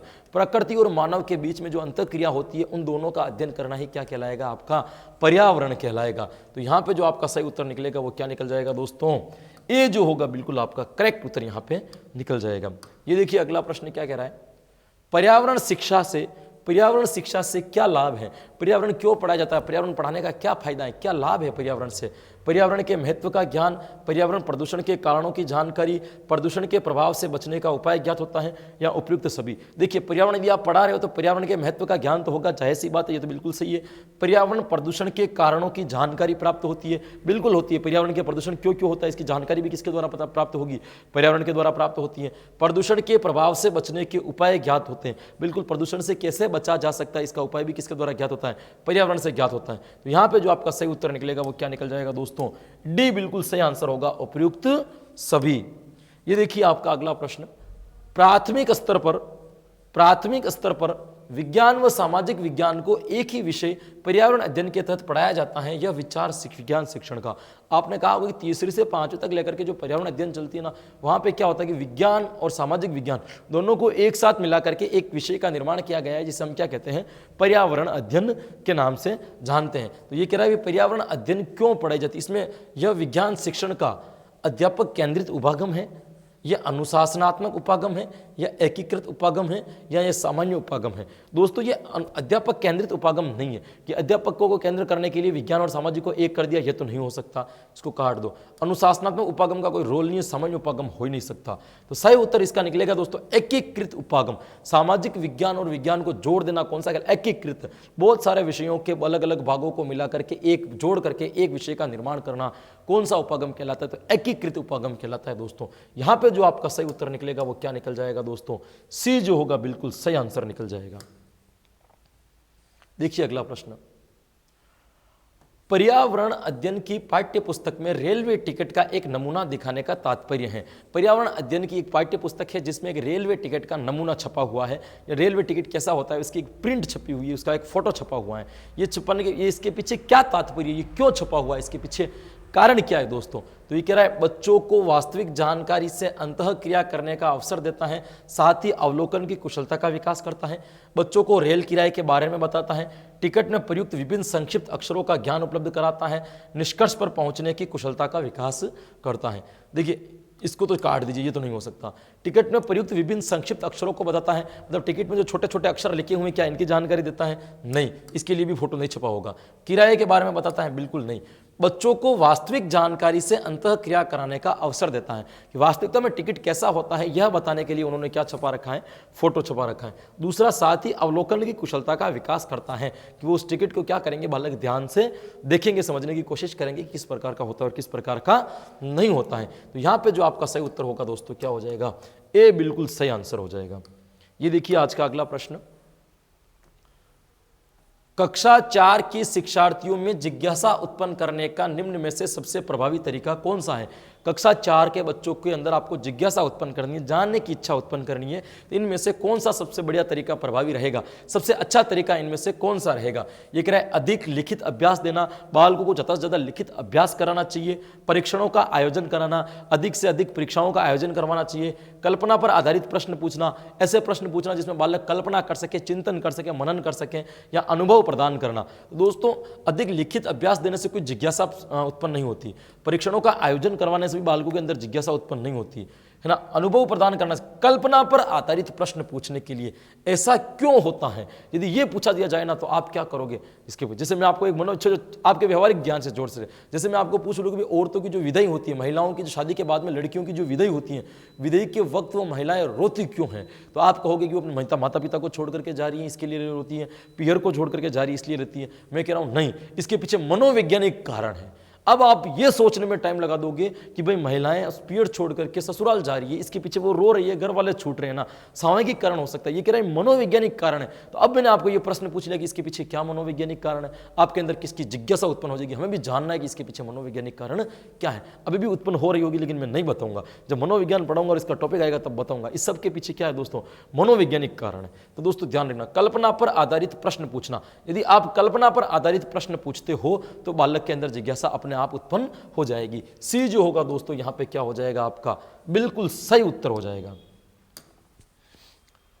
हरप्रीत अपने शिक्षार्थियों को यह सुझाव देना चाहती है कि पर्यावरण संरक्षण के लिए किस प्रकार एक व्यक्ति सबसे अच्छे संभावित तरीके से अपना योगदान दे सकता है, उसका सबसे बेहतर सुझाव हो सकता है। ये कह रहा है कि एक हरप्रीत नाम का अध्यापक है, वो शिक्षार्थियों को ये सुझाव दे रहा है कि किस प्रकार से एक व्यक्ति, एक मानव जो है ना, समाज में रह करके पर्यावरण के प्रति अपनी जिम्मेदारी का निर्वहन कर सकता है। एक व्यक्ति सबसे अच्छे संभावित तरीके से पर्यावरण में अपना योगदान दे सकता है। इसके लिए सबसे बढ़िया सुझाव कौन सा होगा, इनमें से उसने कौन सा सुझाव दिया होगा। एक तो ये कह रहा है कार, स्कूटर आदि जैसे व्यक्तिगत वाहन नहीं रखें।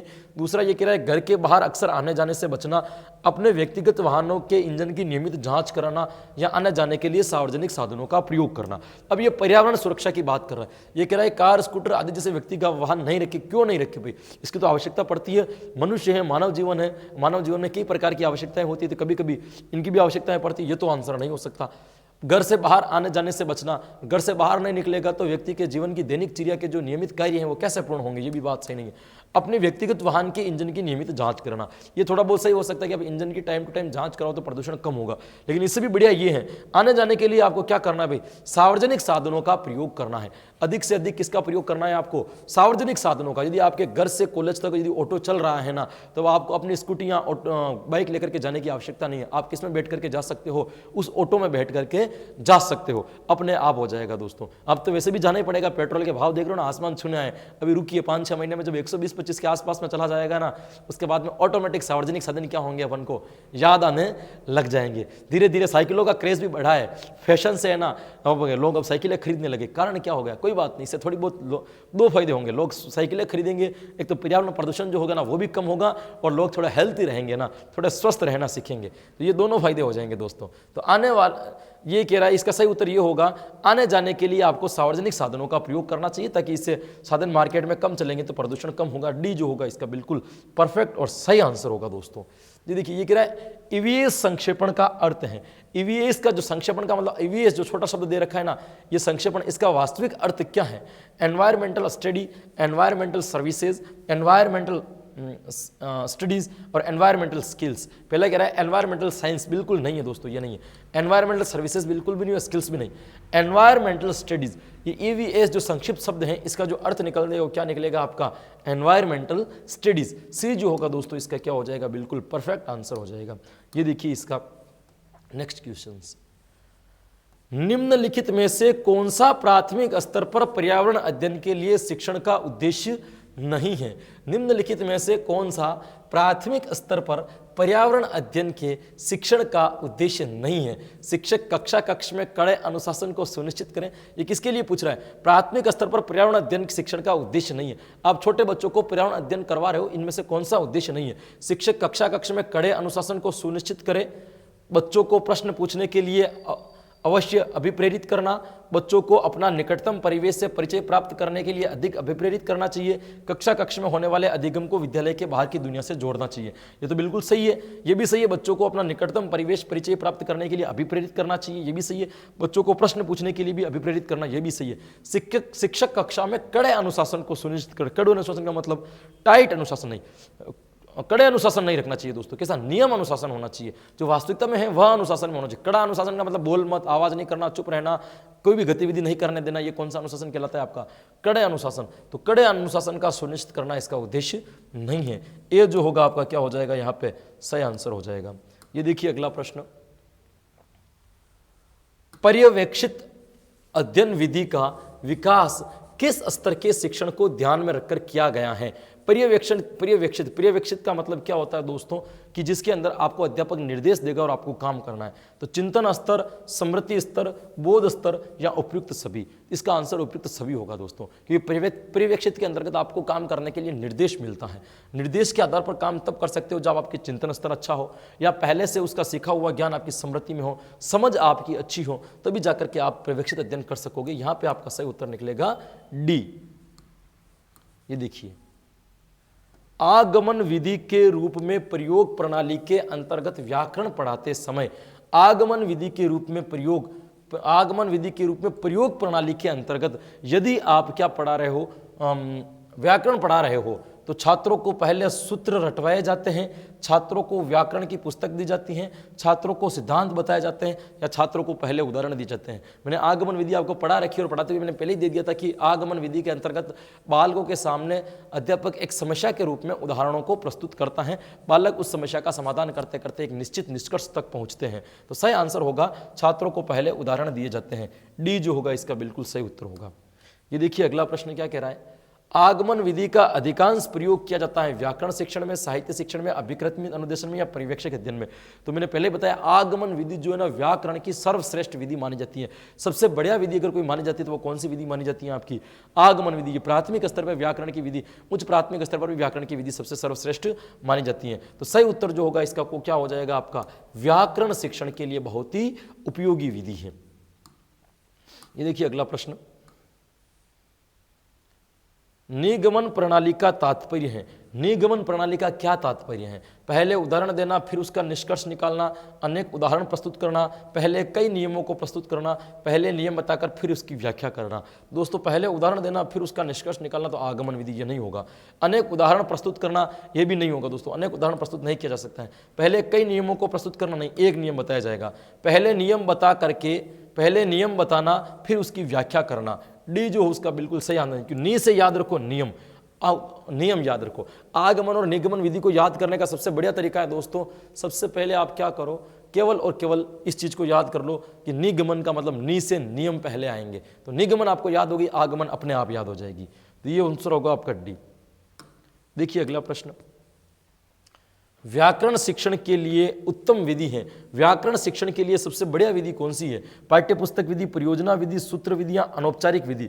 दोस्तों देखिए व्याकरण शिक्षण के लिए अगर आगमन विधि दे रखा है तो सही है, अगर आगमन विधि नहीं है तो फिर पाठ्य पुस्तक विधि, परियोजना और अनौपचारिक विधि नहीं, सूत्र विधि व्याकरण शिक्षण के लिए बढ़िया मानी जाएगी। क्योंकि व्याकरण में क्या होता है, सूत्र होते हैं, आप सूत्रों को याद कर लो, व्याकरण समझने में क्या होगी, आसानी हो। जैसे अकु विसर्जनीय कंठा, ये क्या है? एक प्रकार का सूत्र है, इसको आपने याद कर लिया तो क्या हो रहा है भाई, यहाँ अ से लेकर के क तक कंठ से कौन कौन से वर्ण बोले जाते हैं उनका क्या हो रहा है, एक सूत्र के द्वारा आपको याद हुआ जा रहा है। तो सूत्र विधि जो होगी बिल्कुल सही, सी जो होगा इसका आंसर यहाँ पे सही होगा। ये सारे प्रश्न दोस्तों संस्कृत पेपरों में आए हुए हैं, उनकी केवल मैंने लैंग्वेज बदल करके हिंदी बना दी और पेपर लेकर के आ गया।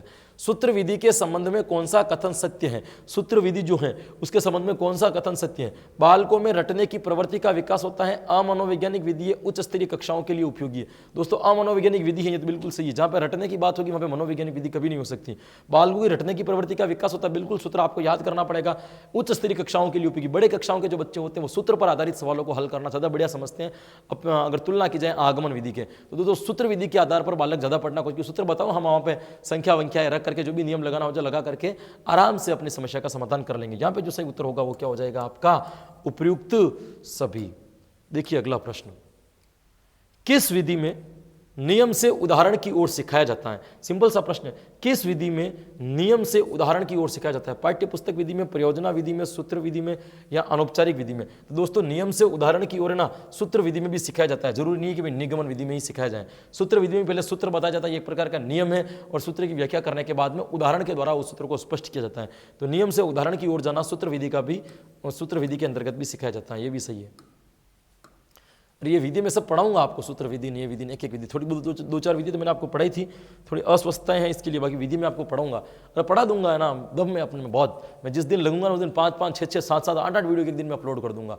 आप जैसे जैसे टाइम मिले देखते रहना दोस्तों। तो अपन को कोई जरूरत है नहीं हर बार लाइव आना, है ना, अपलोड भी कर सकते हैं, देख सकते हो आप आराम से, कोई दिक्कत जैसी बात नहीं। पहले भी 3-3, 4-4 वीडियो मैंने एक दिन में डाले थे, आ जाएंगे, कोई दिक्कत लेने की जरूरत नहीं। वह विधि जिसमें ये बात है, ये कमेंटमेंट अगर मैंने कर दिया ना तो मैं उसको हमेशा पूरा करूंगा, वादा कर दिया ना, वादा नहीं तोड़ा जाता यहाँ पे। वह विधि जिसमें पाठ्य पुस्तक को पढ़ाते समय व्यवहारिक व्याकरण का ज्ञान भी कराया जाता है। सिंपल सी बात है, भाषा संसर्ग विधि कितनी बार आपने पढ़ रखी है, इसके द्वारा पढ़ाते पढ़ाते व्यवहारिक व्याकरण का ज्ञान भी दिया जाता है। सही उत्तर क्या हो जाएगा आपका? भाषा संसर्ग विधि बी जो होगा इसमें बिल्कुल सही आंसर होगा। कई बार इसके ऊपर अपन चर्चाएं कर चुके हैं। किस विधि में अध्यापक स्वयं भावभंगिता द्वारा वाचन करता है, तत्पश्चात छात्रों को अपना अनुसरण करने के लिए कहता है? भाई कौन सी विधि है जिसके अनुसार पहले अध्यापक क्या करेगा? भाव भंगिमा के द्वारा, भावनाओं के साथ में, हाव भाव के साथ में पहले वाचन करेगा, फिर तत्पश्चात बल्लों को क्या करेगा? अब इसका भी आप क्या करना है? अनुसरण करना है दोस्तों। तो कौन सी विधि है? परियोजना विधि तो नहीं हो सकती, प्रोजेक्ट विधि है दोस्तों। सूत्र विधि में नहीं किया जा सकता। भाषा संसर्ग विधि में व्याकरण का ज्ञान दिया जाता है। पाठ्य पुस्तक विधि इसका बिल्कुल सही उत्तर। पाठ पढ़ाते समय अध्यापक क्या करेगा? पहले अपने तरीके से पढ़ेगा, भाव भंगिमा के द्वारा, हाव भाव के साथ में पढ़ेगा, और फिर बालकों को कह देगा कि अब भी आप क्या करो, इसके साथ में आप भी इसका अनुसरण करो या इस तरीके से पढ़ो। डी जो होगा यहां पे क्या हो जाएगा आपका? सही उत्तर हो जाएगा। यदि हम चाहते हैं कि विद्यार्थियों का भाषा पर पूरा का पूरा अधिकार हो तो उन्हें लेखकों की रचनाएं पढ़ने को दी जानी चाहिए, जिनका भाषा पर अच्छा अधिकार हो। यह कथन व्याकरण शिक्षण की किस विधि के संदर्भ में कहा गया है? तो ये कह रहा है यदि हम चाहते हैं कि बालकों की भाषा का विकास अच्छा से अच्छा हो, भाषा के ऊपर अच्छा सा अधिकार हो, तो उसे उत्तम लेखकों की पुस्तकें पढ़ने के लिए दी जानी चाहिए। ये जो कथन है किस विधि के लिए कहा गया है? सूत्र विधि, प्रयोग विधि या पाठ्य पुस्तक विधि या भाषा संसर्ग विधि? दोस्तों सूत्र विधि के लिए नहीं कहा गया है, प्रयोग विधि तो बिल्कुल नहीं, पाठ्य पुस्तक विधि भी नहीं। यहाँ पे जो सही उत्तर होगा ना आपका कौन सा हो जाएगा? भाषा संसर्ग विधि। दोस्तों भाषा संसर्ग विधि में कहा गया है कि इस विधि में सिखाते सिखाते व्याकरण, उत्तम लेखकों की किताबों को पढ़ोगे तो वहां पे क्या होगा? व्याकरण की शिक्षा भी अच्छी मिल जाएगी और भाषा के ऊपर आपका अधिकार भी अच्छा हो जाएगा। यहाँ पे भी आपका उत्तर सही बी होगा। दोस्तों पाठ्य पुस्तक दे रखा है किताबों में, लेकिन वो उत्तर नहीं है सही इसका। प्राथमिक कक्षाओं में व्याकरण पढ़ाने की लाभदायक विधि, छोटी कक्षाओं में व्याकरण पढ़ाने की सबसे बढ़िया तरीके कौन सा है? प्रदर्शन, व्याख्यान या भाषा संसर्ग विधि? तो आपको पता है भाषा संसर्ग विधि प्राथमिक स्तर की व्याकरण की सबसे सर्वश्रेष्ठ विधि मानी जाती है। तो नो डाउट इसमें जो आपका आंसर सही होगा वो क्या हो जाएगा? बिल्कुल ए जो होगा बिल्कुल सही उत्तर हो जाएगा। वह विधि जिसमें भाषा को सही रूप की जानकारी देने के लिए उत्तम लेखकों की, पाठकों की रचनाएं पढ़ाई जाती है, यह भी बिल्कुल सही है। रचनाएं पढ़ाई जा रही है क्योंकि रचना के आधार पर ही भाषा संसर्ग विधि में, एक बच्चे ने कमेंट कर रखा है ना सर ये भाषा संसर्ग विधि और समवाय विधि में क्या अंतर है, हम समझ नहीं पा रहे, इसको समझाना मैं बिल्कुल समझा दूंगा। दोस्तों भाषा संसर्ग विधि और समवाय विधि को मैं एक साथ में पढ़ाऊंगा, दोनों विधियों को तुलना करते हुए पढ़ाऊंगा, तो आपको क्या होगा? आराम से समझ में आ जाएगा। तो भाषा संसर्ग विधि इसका आंसर सही होगा, जहां पे उत्तम लेखकों की पुस्तकें पढ़ाई जाती है, बी बिल्कुल इसका उत्तर सही होगा।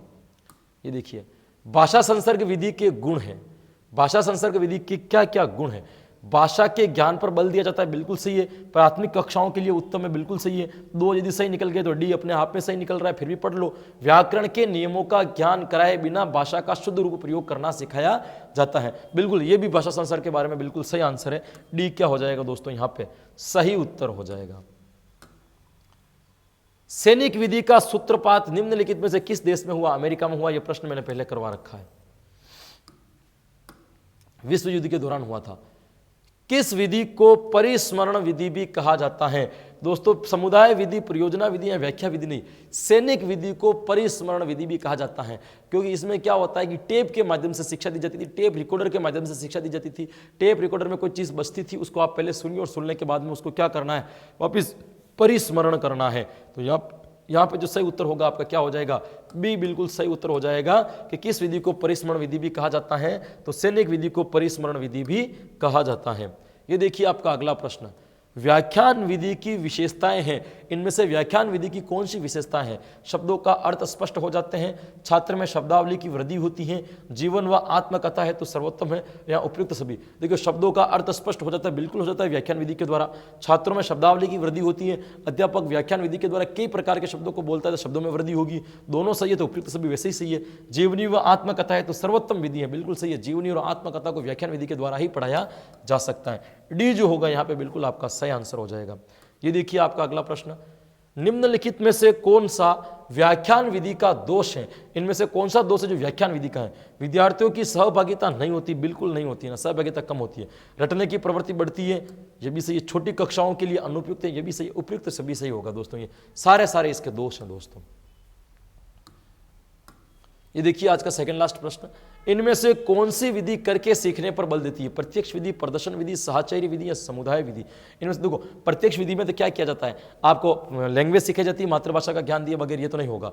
प्रदर्शन विधि, साहचर्य विधि या समुदाय विधि? देखो प्रदर्शन विधि में भी बालक करके सीखने पर बल देती है और साहचर्य विधि भी करके सीखने पर बल देती है। अब इन दोनों को तो काट दो, इन दोनों में से ज्यादा सही कौन सी होगी? देखिए साहचर्य विधि सही हो सकती है, साहचर्य विधि करके सीखने पर अधिक बल देती है, क्योंकि इसमें क्या होता है, मुंडन से जो विधि दी थी ना, केवल कार्ड रहता है, कार्ड के आगे नाम लिखा होगा, नाम से आते बच्चों को मलवाना, करके सीखता है बालक खुद। लेकिन प्रदर्शन विधि में भी बालक स्वयं करके सीखता है।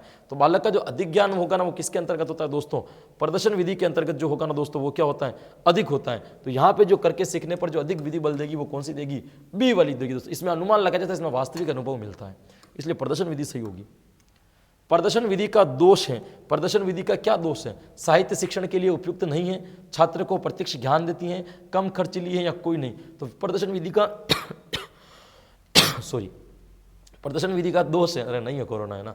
साहित्य शिक्षण के लिए उपयुक्त नहीं है, बिल्कुल प्रदर्शन विधि साहित्य शिक्षण के लिए उपयुक्त नहीं है। छात्र को प्रत्यक्ष ज्ञान देती है, बिल्कुल देती है। ये कम खर्चीली है, बिल्कुल, या कोई नहीं? तो ये कह रहा है इस पर दोष है। अच्छा दोष है पूछा है क्या? साहित्य शिक्षण के लिए उपयुक्त नहीं है, छात्र के प्रत्यक्ष ज्ञान देती है, तो छात्र को ज्ञान देती है, ये तो दोष नहीं है। कम खर्चीली है, फिर प्रदर्शन विधि में तो खर्चा भी कम ही लगता है। ये प्रश्न ऐसे कैसे आ गया?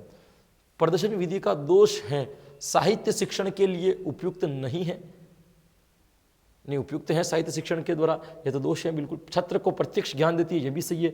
कम खर्चीली है, ये भी सही है। तो कोई नहीं होगा, ये दोष है, कोई नहीं, ये सारे दोष है, इनमें से कोई दोष नहीं है। डी सही कर दो फिर तो, क्योंकि साहित्य शिक्षण के लिए उपयुक्त नहीं है, ये इसका दोष नहीं दो। साहित्य शिक्षण का भी प्रदर्शन विधि के द्वारा साहित्य शिक्षण करवाया जाता है, ये भी दोष है एक प्रकार का। छात्र को, क्योंकि कम खर्चीली, ये भी तो दोष, ये भी गुण है, ये तो गुण है, कम खर्चीली है।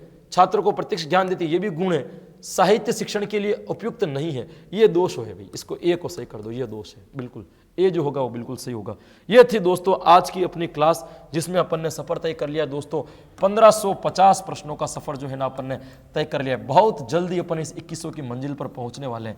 रफ्तार अपनी वही है, साथ आपका कमजोर है या पता नहीं, मुझे समझ में नहीं आ रहा है ना। आजकल बच्चे थोड़े लाइव जुड़ने भी कम हो गए ना, वो तो इसलिए हो गए कि निरस्ता आ गई है। तो कोरोना चल गया अधिक से अधिक मार्केट में, तो उनको लग रहा है कि एग्जाम 20 जून को भी नहीं होगा, दूसरी डेट आगे बढ़ गई है, उसकी वजह से भी थोड़ी निरस्ता आ गई, तो बच्चे जुड़ रहे। निरस नहीं होना है दोस्तों, और अपने आप में कॉन्फिडेंस लाओ और अपने आप में मदद लाओ। ये आगे बढ़ रही है ना, भगवान आपका भला चाहता है। कहीं ना कहीं भगवान को लग गया है कि आपकी तैयारी अभी तक उस लेवल की नहीं है कि आप एग्जाम क्लियर कर सको, इसलिए भगवान आपके एग्जाम की डेट को क्या निकल रहा है, आगे दे रहा है। तो भगवान यदि आपके लिए अच्छा कर रहा है तो आप भी उसको अच्छा करने की कोशिश करो। भगवान आपको सिलेक्शन करवाना चाह रहा है और आप यदि नहीं करना चाहते तो फिर कुछ नहीं हो सकता है दोस्तों। ये जो कुछ भी होता है ना अच्छे के लिए होता है। ये आगे डेट गई ना, उसके पीछे भी कुछ न कुछ आपके लिए अच्छे का लक्ष्य होगा। तो दोस्तों इसी तरह आप तैयारी करते रहे। और जैसा कि पता है मार्केट में कोरोना जो है बहुत भयानक रूप से प्रहार कर रहा है, तो अपने आप को सुरक्षित रखें। घर से बाहर निकले तो मास्क लेकर के जाएं, सोशल डिस्टेंस जो है लोगों से बना करके रखें। आपकी एक छोटी सी लापरवाही आपके परिवार के लिए बहुत बड़ी भयानक रूप से समस्या बन सकती है दोस्तों। ऐसे ही आप अपनी तैयारी को जोर से करते रहिए। मिलते हैं अगली बार में और नए प्रश्नों के साथ में, तब तक के लिए भाई राधे राधे।